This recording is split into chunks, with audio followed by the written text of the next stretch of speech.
is channel 10 of Psych 63, here with Ivan Pavlov, back from the dead. And we are here interviewing him about his life and his method of classical conditioning. How are you doing today, Mr. Pavlov? I'm doing good. Okay. How are you?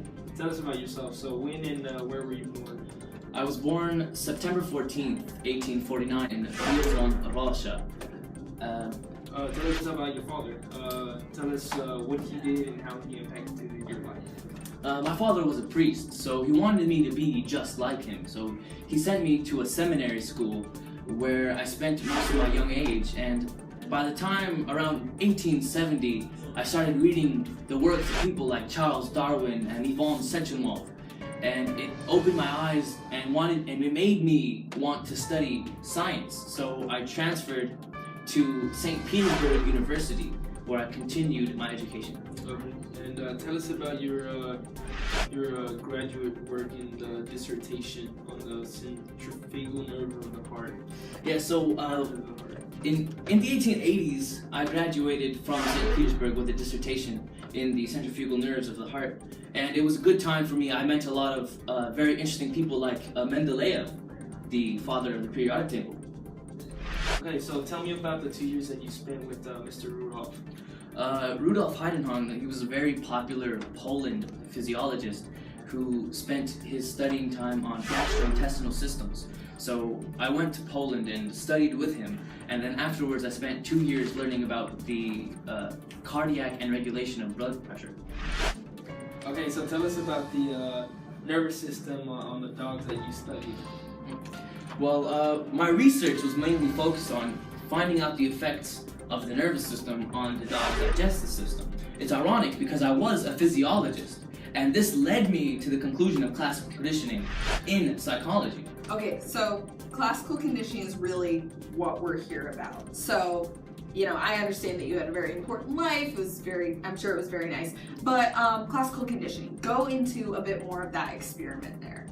Well, what happened is we used a zvonok, and a zvonok is a buzzer, as literal translation would be. And it's funny because in Western areas, they translated it to be a bell, which is a common misconception. So every time we put this zvonok, the buzzer, we would give the dogs food.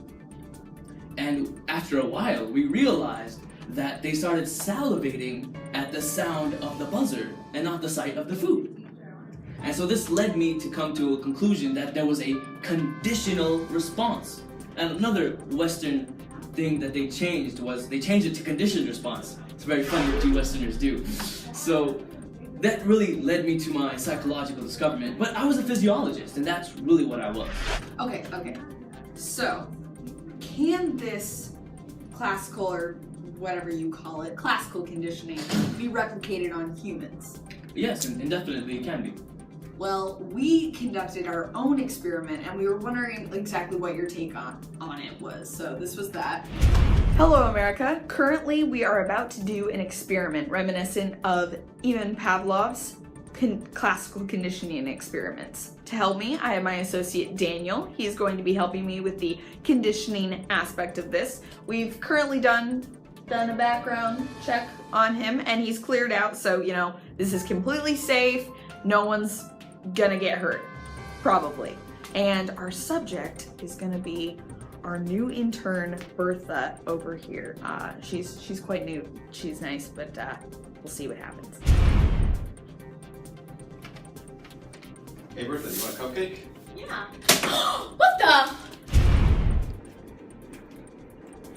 You want a cupcake? Yeah. Why do you keep doing that?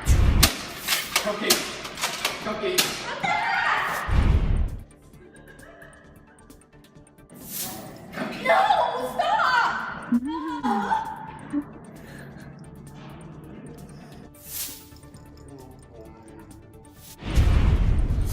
Wasn't that amazing? Alright. So, Mr. Pavlov, in 1904, tell us about that Nobel Peace Prize you won. Yes, in 1904 I did win a Nobel Peace Prize for my work on the digestive system of dogs, and it's ironic because I was more popular for my classical conditioning work, even though I was a physiologist, and at the time I thought of psychology as a pseudoscience, because it was a very baby field of science at that time. So in 1917, Russia was going through the change into communism. Tell us about your opinion on that situation. I dislike communism. I spent some time. I disliked communism, and I spoke out against it. And it's there's a funny story, really. I was working in my lab with co-workers of mine, and with some students were there, and we were just doing our work. And a political militant came in, and he said his orders were to purge the facility of political disrepresentatives, people that the politics did not like. And I was so frustrated that I literally kicked him down the stairs and out of the door. It's a very funny story. Alright, so tell us about that time that you kicked that guy out of the door. Yes, a lot of students think I have this great temper, and I called it my morbid paroxysms, my spontaneous morbid paroxysms, where I would get so irritable over the littlest things, and I would calm down, and then I would apologize to everybody. And a lot of my coworkers have some very funny stories about how I got mad.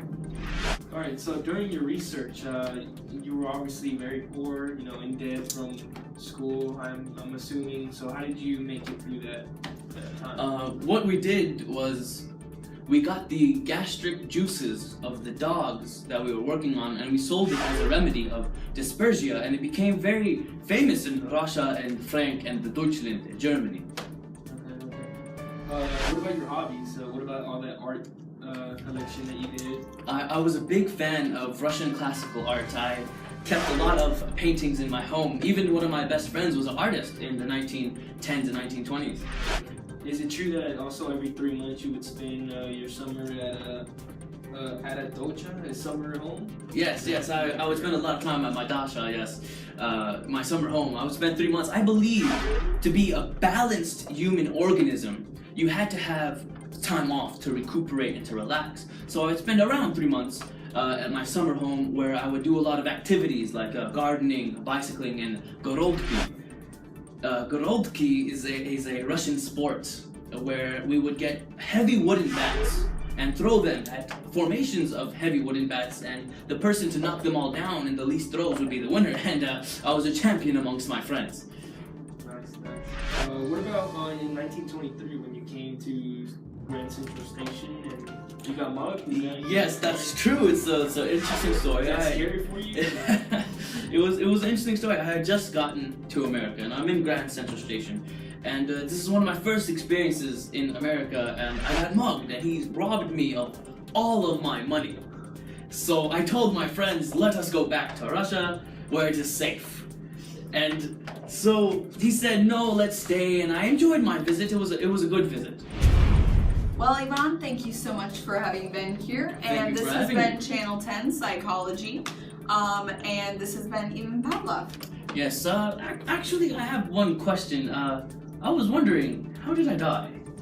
Well, you had pneumonia and your heart stopped, remember? 27th of February? Yes. At 1936, I think it was. Yeah. Oh, okay. Sorry about that. Well, I appreciate you guys bringing me back to life and all for this interview. Thank you very much. You can bring me back anytime. Okay. We certainly will.